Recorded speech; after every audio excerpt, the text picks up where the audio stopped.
Good morning, students. From today I am going to teach you English literature. This is class 5 English course book and the book name is Evoke.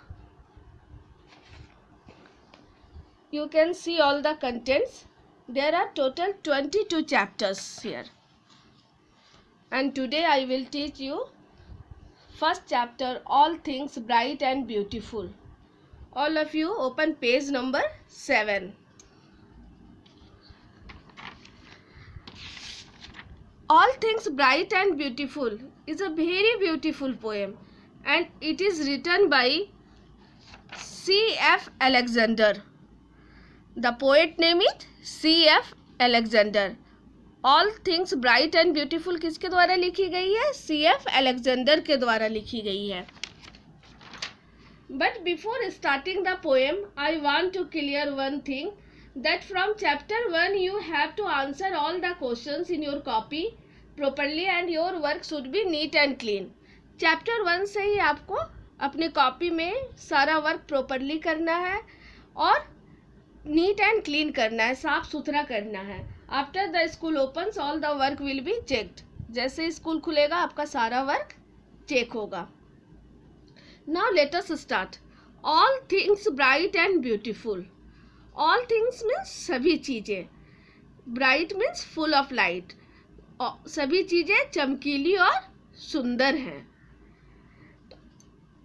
I want to tell one thing that all things bright and beautiful is not only a poem but also a prayer. ये केवल एक poem ही नहीं है बल्कि एक prayer भी है, प्रार्थना भी है. You can see in this picture they are doing prayer. ये दोनों प्रेयर कर रहे हैं. तो in this poem the poet tells that the almighty means God, ईश्वर, is the supreme power. Supreme power means सर्वशक्तिमान. गॉड क्या है? सर्वशक्तिमान है. We all bow down to. Bow down means नमन करना, सर झुकाना. हम लोग क्या करते हैं? उनका नमन करते हैं, उनके सामने सर झुकाते हैं. And the poet tells us about his exemplary work. Exemplary means perfect. और यहाँ कवि पोएट जो है उनके श्रेष्ठ कामों के बारे में बता रहे हैं कि उन्होंने क्या क्या क्रिएट किया है, उनकी रचना क्या क्या है. You can see in this picture there are living and non living things. All are created by God. Now let us start from the stanza 1. All things bright and beautiful. All things means the things whether it is living or non living are created by God. चाहे वो living things हो या non living things हो, सारे God के द्वारा, ईश्वर के द्वारा बनाई गई है. What we see in this world are the creation of God. जो भी चीज़ हम देखते हैं इस संसार में सभी ईश्वर की रचना है. All things bright and beautiful. सभी चीज़ें चमकीली और सुंदर हैं.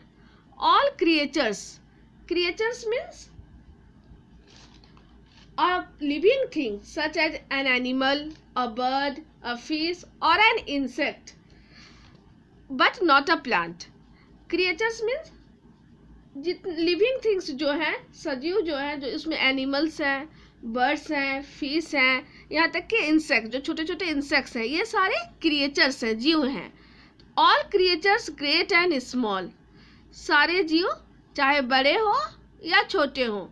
छोटे मीन्स एक इंसेक्ट से लेकर ग्रेट, बड़े मीन्स बिग एलिफेंट. ये सारे गॉड ने बनाए हैं. All things wise and wonderful. सभी चीज़ों में ईश्वर ने बुद्धि दी है एंड सभी चीज़ों को वो अद्भुत बनाए हैं. और ये सारी चीज़ें कौन बनाए हैं? The Lord God made them all. इन सारे चीज़ों को ईश्वर ने बनाया है, गॉड ने बनाया है. All the things which are created by God is bright and beautiful and wise and wonderful. सभी चीज़ें जिन्हें गॉड ने, ईश्वर ने बनाया, वो सारी चीज़ें सुंदर, चमकीली और सुंदर हैं. सभी जीव, जितने भी लिविंग थिंग्स हैं, एनिमल, बर्ड, फिश, इंसेक्ट्स, सभी को गॉड ने बनाया है. सभी में उन्होंने ज्ञान दिया है और सभी चीज़ों को अद्भुत बनाया है. और ये सारी चीज़ें किनके द्वारा क्रिएट की गई हैं, किनके द्वारा बनाई गई हैं? गॉड के द्वारा बनाई गई हैं. Now let us see the second stanza. Each little flower that opens, each little bird that sings, he made their glowing colors, he made their tiny wings. प्रत्येक छोटे फूल जो खुलते हैं, प्रत्येक छोटे बर्ड पंछी जो गाते हैं, he made their glowing colors. Glowing colors means attractive. उन्होंने फ्लावर्स के फूलों के चमकीले रंग दिए हैं, वेरियस कलर्स दिए हैं फ्लावर्स को. And he made their tiny wings, और उन्होंने बर्ड के छोटे, टाइनी मीन्स स्मॉल, छोटे छोटे पंख बनाए हैं. I am repeating again. प्रत्येक छोटे फूल जो खिलते हैं, प्रत्येक छोटे पंछी जो गाते हैं, तो फ्लावर्स के उन्होंने अट्रैक्टिव कलर्स बनाए हैं और बर्ड्स के उन्होंने छोटे छोटे टाइनी विंग्स दिए हैं, पंख दिए हैं. I hope you have understood these two stanzas well. Now you have to write the meaning of the hard words which I have already underlined. Almighty, exemplary, bright, creatures, wonderful, glowing and tiny.